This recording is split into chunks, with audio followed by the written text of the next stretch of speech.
Thank you all so much for tuning in every evening during Holy Week. As a pastoral staff, we have taken a look each night of the events leading up to Jesus' death and resurrection.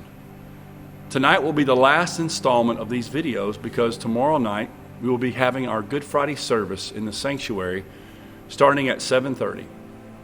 This service serves as a time and a space for us to come together as a church and reflect on the events that happened surrounding the crucifixion of Jesus. Thursday was a pretty eventful day leading up to Good Friday. This whole week was eventful, but especially Thursday, it feels like a scene from a movie. The disciples eat Passover meal together, which is a very sacred Jewish custom. Jesus warns that someone in the group will betray him at the meal. He tells Peter he will deny him 3 times. Yes, Peter. Then Christ takes Peter, James, and John into the Garden of Gethsemane to pray. They fall asleep. They wake up. They fall asleep. He wakes them up. Then Judas betrays him with a kiss. Peter chops off someone's ear. Jesus puts it back on. And then he's taken away to stand before Pilate. That is a lot going on.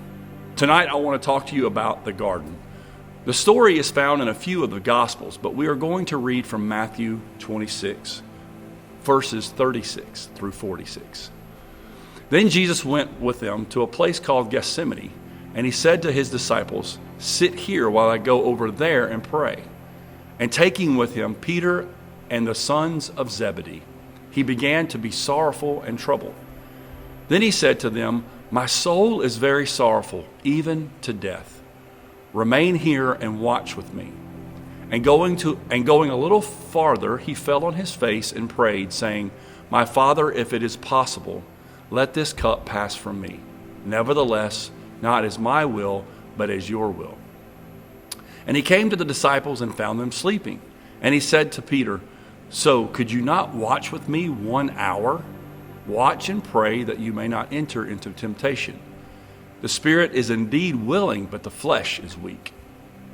Again, for the second time, he went away and prayed, "My Father, if this cannot pass unless I drink it, your will be done." And again, he came and found them sleeping, for their eyes were heavy. So, leaving them again, he went away and prayed for the 3rd time, saying the same words again. Then he came to the disciples and said to them, "Sleep and take your rest later on. See, the hour is at hand, and the Son of Man is betrayed in the hands of sinners. Rise, let us be going. See, my betrayer is at hand." This story is so rich and deep and has tons of imagery. The Garden of Gethsemane was found on the Mount of Olives. It was called the Mount of Olives because, of course, there were a lot of olive trees there. As you know, olives are used to make olive oil, and olive oil was used for several things back then. One of the usages was for anointing.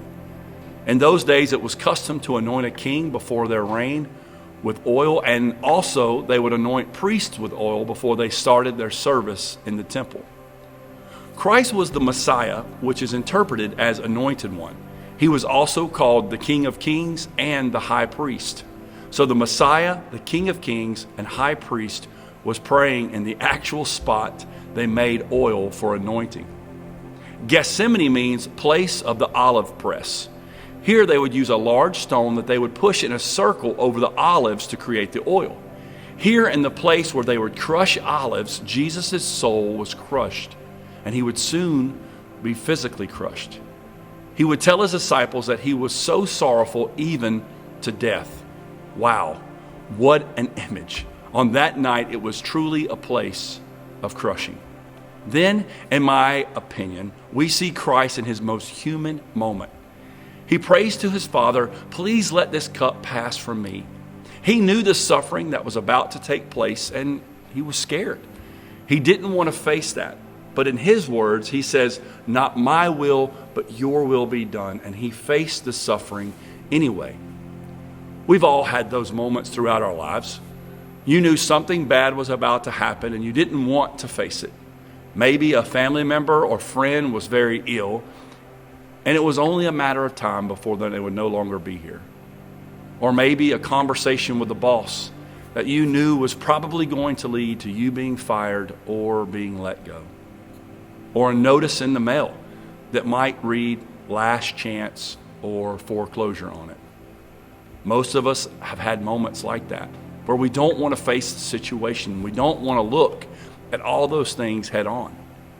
But I think it's helpful for us to know that even Jesus wanted to find an alternate way, an alternative to the struggle, a different way than the pain. So I think it's natural for us to want to not have to go through those things, to not have to go through the pain. But friends, sometimes the pain, the struggle, the fire, this is where we're shaped and molded to be more like Christ.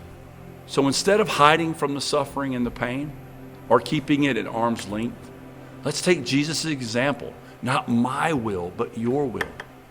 And also take comfort that God will carry us through those moments that get too difficult to bear.